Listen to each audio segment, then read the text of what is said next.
Hello everybody, I have sold my Saab, I have sold my M3, so once again it is new car time on the channel. In fact, there are 3 new cars coming to my stable over the next 6 weeks. But today I'm going to introduce you to my new daily driver. Now, a few weeks ago I did a video proposing that I could perhaps replace my M3 with something like a brand new Kia.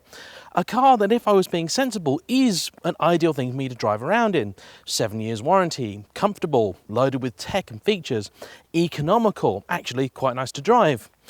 Fortunately, I'm not a very sensible person at all. And so, without any further ado, waffling or bluster, I want to introduce you all to my new daily. It's this 1999 Mercedes S-Class. And this is not an S320 or an S320 CDI like I probably should have bought. I kind of went the whole hog and I bought an S500L. Now, this is not going to be a full review video. This is simply an introduction to the car. Why did I buy it? Well, after driving around in the Saab and various other things for so long, I just kind of got tired of sort of lumpy, bumpy, fidgety rides, nasty diesel noises and all sorts of stuff. And the car I kept thinking back to was that beautiful Jaguar XJ that I drove on the channel not so long ago. And I just thought, you know what? I want a slice of that. I want some beautiful, wafty, gorgeous luxury, and this is it. Like I said, this is not going to be a review video, but I will simply talk you through the car's basic features, and I would invite you to ask me any questions you want to know for the full review, which I'll try and shoot later on this month if I get the time. Up front, you have a 5-litre 3-valve per cylinder engine, putting out about 300 horsepower and about 340 pound-foot of torque. It is not especially quick. It is very thirsty, and it doesn't really even sound very V8-y. But it is a big old lump of engine, and it gets the job done nicely.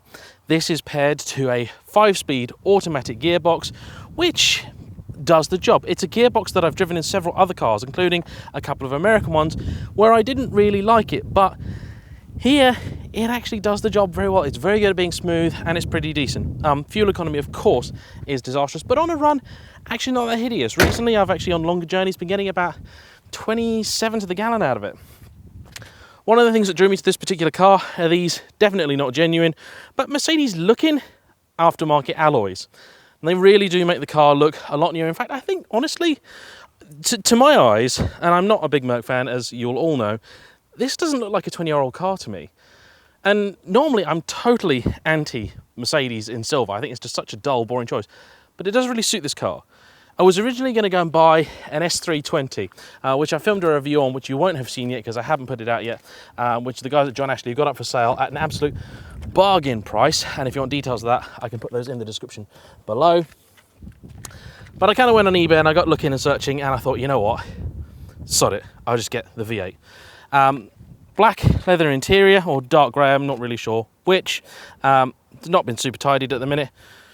Wood everywhere, which I would normally also hate, but in this car it kind of works. The dash in these, if you've never seen one, I actually really like. It looks quite funky and modern. The bit that dates the car mostly is this infotainment down here, which has TV that hasn't worked for probably about a decade.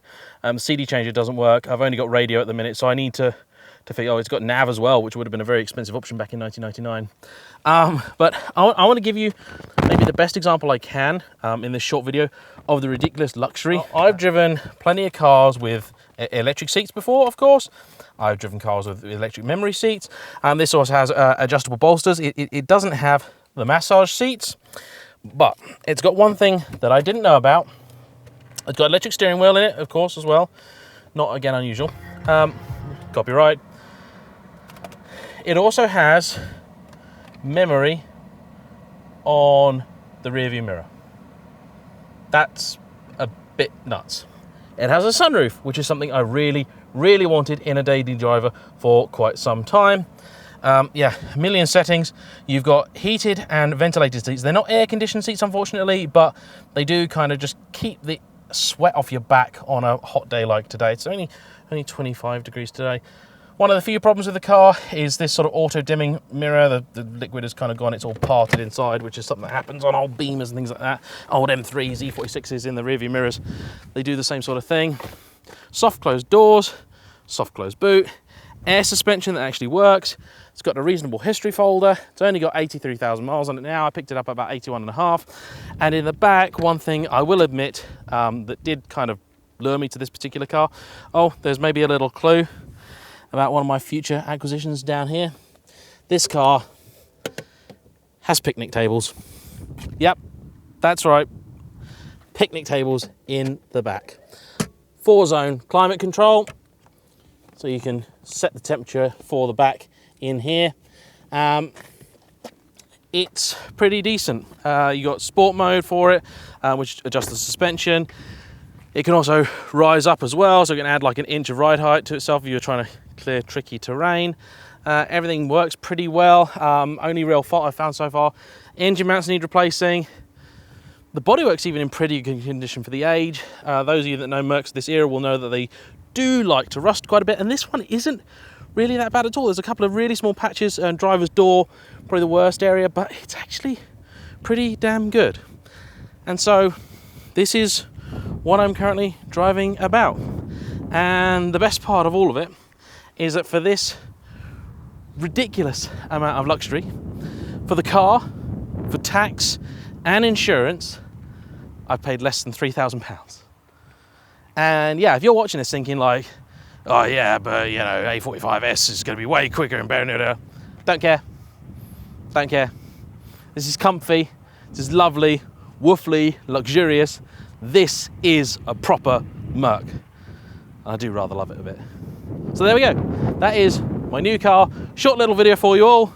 Thanks for watching. Put all your questions in the comment section below. We'll see you soon, and feel free to keep guessing what I've got next. Bye-bye.